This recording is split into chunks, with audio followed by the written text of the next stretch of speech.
Hello, hello, hello, and welcome to English Learning for Curious Minds by Leonardo English, the show where you can listen to fascinating stories and learn weird and wonderful things about the world at the same time as improving your English. I'm Alistair Budge, and today it's the start of another 3-part mini-series, this time on the theme of citizenship and identity. In part 1, today's episode, we are going to talk about the case of Italy and the country's recent referendum on easing the rules on citizenship. In part 2, we'll talk about the Windrush scandal, a recent British political scandal in which tens of thousands of people, mostly from former British colonies in the Caribbean, found themselves treated as outcasts in their own country. And in part 3, we will talk about the battle between the Mediterranean island of Malta and the European Union, a battle for the right to sell citizenship. Okay then, let's get right into it and ask ourselves what makes an Italian. Now, I want to start this episode by telling you something about me. It's not a secret, and I'm certainly not ashamed of it. But it's not something that everyone knows, and it's not something that's immediately obvious. It's not something that you would guess by looking at me. It's not something that you would guess by hearing my voice. It's not something that you would guess if I told you about my parents, my brother and sister, my cousins, or anything about my childhood. It's this. I am Italian. I have an Italian passport. I am, legally speaking at least, as Italian as Giorgio Armani or Sophia Loren. In fact, I am more Italian than tens of thousands of people who were born and raised in Italy, who speak no language other than Italian, know no other country but Italy, but are not Italian citizens.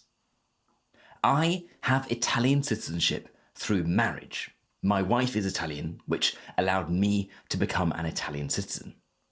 There are a few technicalities to this, different waiting periods depending on whether you live in Italy or not, and whether you have children, and then you have to pass a language test and not have a criminal record. But in my case at least, I was eligible to become an Italian citizen after 3 years of marriage, despite not living or working in Italy, or having any connection to Italy apart from my wife. Interestingly enough, for my wife, the reverse is not true. It is significantly more difficult and expensive for her to become a UK citizen than it is for me to become an Italian citizen. Now, especially for the Italians listening to this, you might think this is perfectly fair. You might think it is grossly unfair, but it is the law. As you will know, a country has the right to set its laws on who is entitled to citizenship. At birth, citizenship is typically granted based either on jus soli, where a child becomes a citizen of the country they were born in, or jus sanguinis, where the child becomes a citizen by blood because their mother or father was a citizen, or some combination of the two. Most countries in the Americas, like the US, Mexico, and Brazil, prioritize jus soli, where anyone born in the country is a citizen, regardless of the citizenship of their parents, while most European countries, like Italy and the UK, are much more restrictive and prioritize citizenship through descent. You become a citizen through ancestry, through blood. And globally, most countries also offer some form of pathway to citizenship, even if you weren't born in that country or have no ancestry in that country. Typically, this is through either marriage, as it was in my case, or an extended period of time spent living in that country. But there are other ways, such as the topic we'll cover in part 3 of this mini-series, paying lots of money. In the case of Italy, the country has relatively loose restrictions when it comes to acquiring citizenship through ancestry or marriage, but much stricter rules regarding citizenship through residency. Or to translate that into plain English, I was able to become an Italian citizen after just 3 years of being married. But someone who was born in Italy and had lived in Italy their entire life, but whose parents weren't Italian citizens, well, unless they had applied for citizenship between their 18th and 19th birthdays, they might find it very difficult to become Italian. And it was this that was one of the key focuses of a referendum put to the Italian public in early June this year. The referendum actually had 5 questions, with 4 of them relating to labour laws. But the most important question was one on citizenship. The public was asked to vote on whether the time limit for non-EU citizens living in Italy to become Italian citizens should be reduced from 10 years to 5 years, which would bring it in line with other European countries, such as France, Germany, and the UK.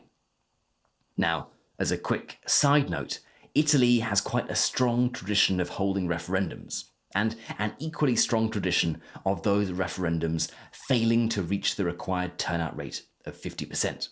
So they are often used more like political tools to express unhappiness at government policy and direction rather than genuine vehicles of political change. So, who exactly was pushing for this referendum? And perhaps more importantly, why now?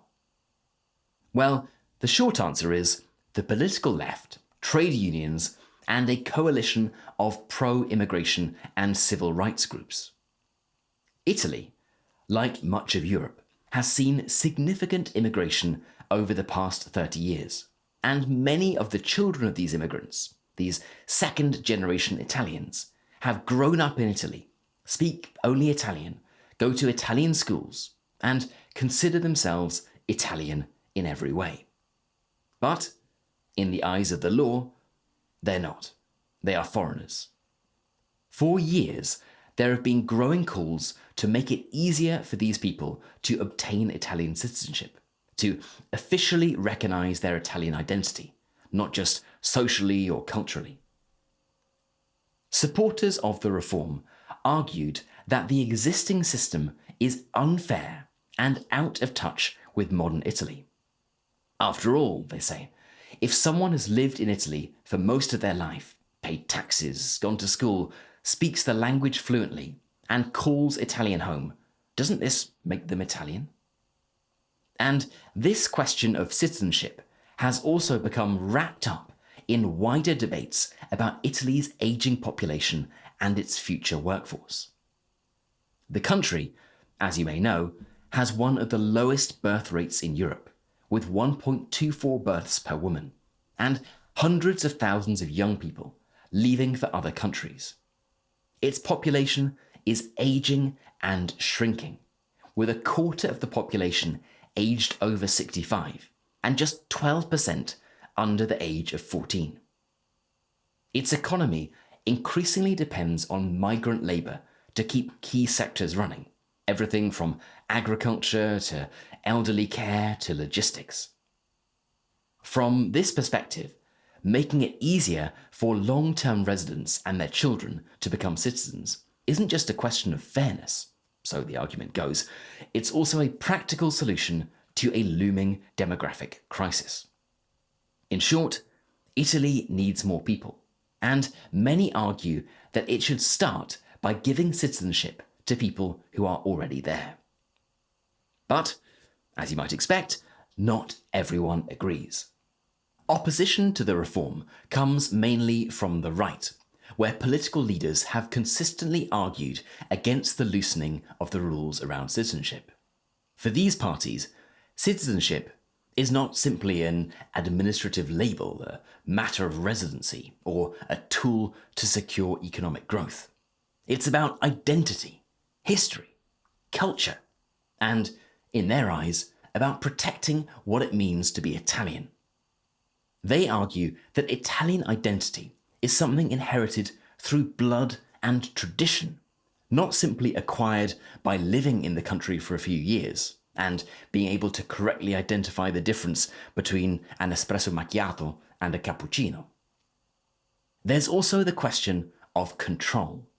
Like in much of Europe, in Italy, immigration has been one of the most polarizing political issues for years, particularly since the European migrant crisis of 2015. The right argues that relaxing citizenship rules could act as a pull factor, encouraging more immigration, and that the system should remain strict to prevent abuse and protect the country's social cohesion. And beyond ideology, there is, of course, political calculation. The issue of citizenship divides public opinion quite neatly along political lines. For the right, opposing reforms like this is a way to mobilize their base, to present themselves as defenders of tradition, of the nation, of Italian values, however you might define those. And while supporters frame this reform as modern, inclusive, and pragmatic, opponents presented it as rushed, dangerous, and as something that could erode and dilute Italian identity. So, what happened?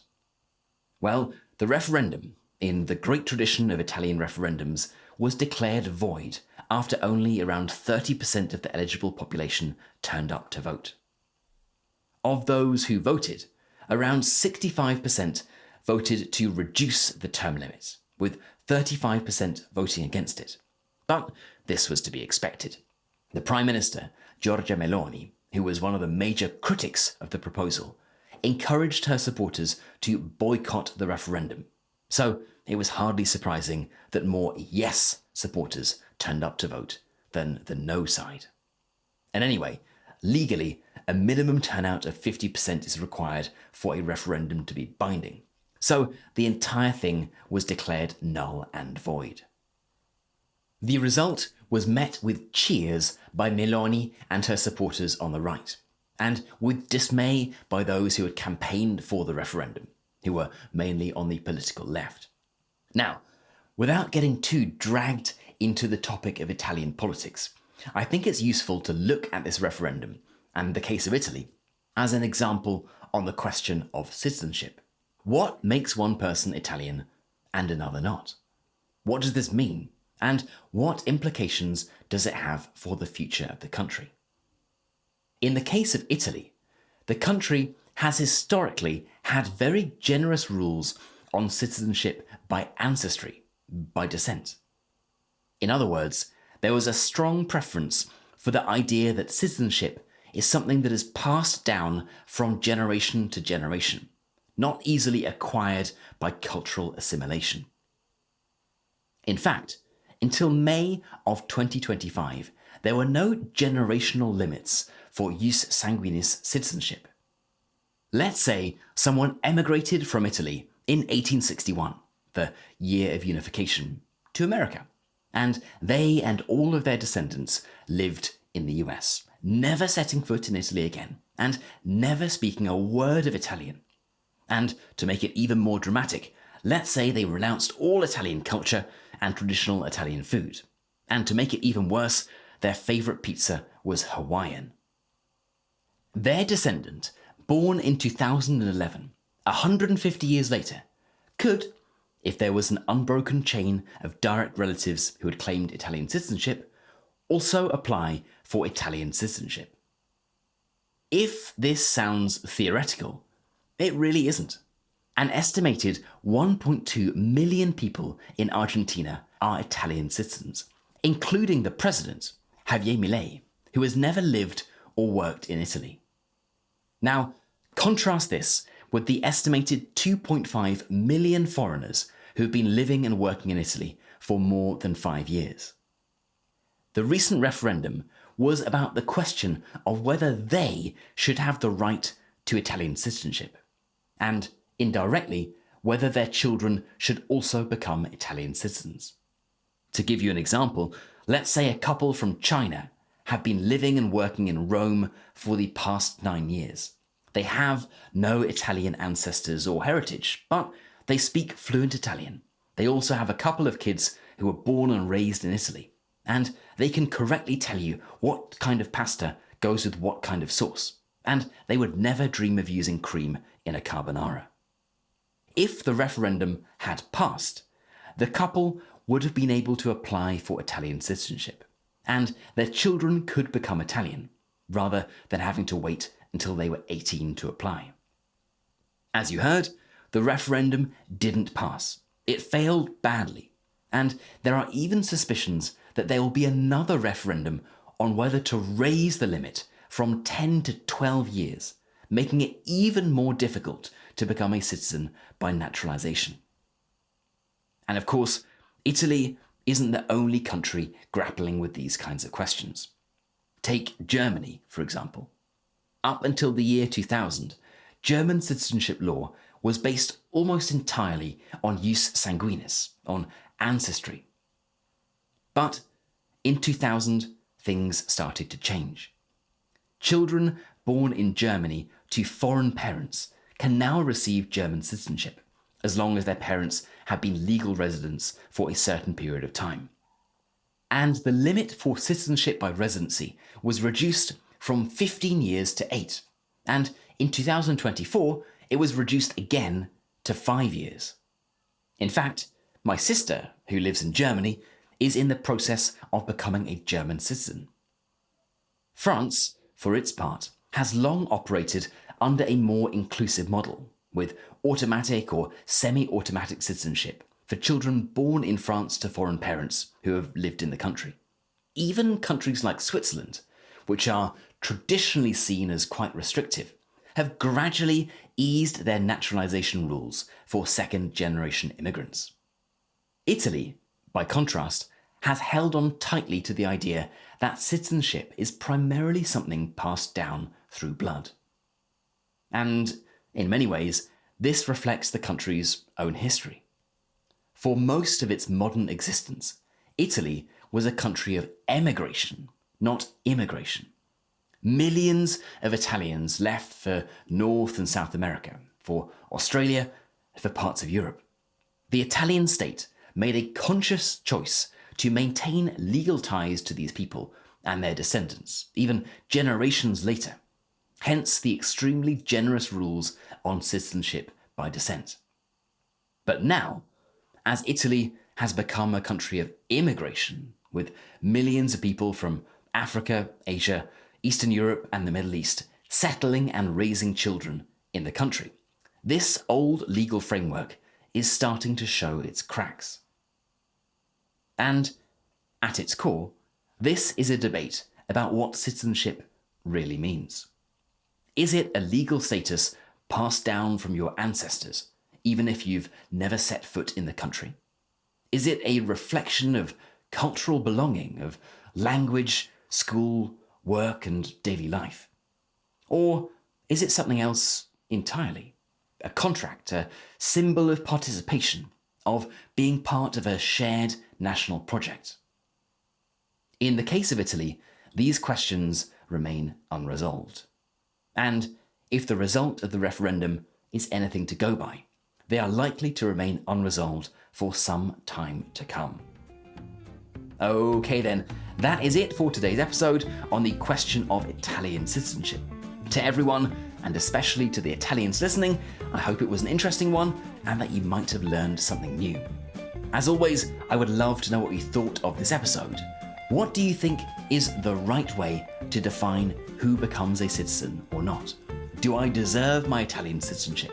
Or is the country handing out passports too liberally? I would love to know, so let's get this discussion started. Let me know in the comments below if you're listening to this somewhere where you can comment. And for the members among you, you can head right into our community forum, which is at community.leonardoenglish.com, and get chatting away to other curious minds. And as a final reminder, this is part 1 of a 3-part mini-series. Next up, we'll be talking about the Windrush scandal, and in part 3, we'll be looking at a country that wants to keep selling its passports to the highest bidder, and talk about Malta's battle with the European Union. You've been listening to English Learning for Curious Minds by Leonardo English. I'm Alistair Budge, you stay safe, and I'll catch you in the next episode.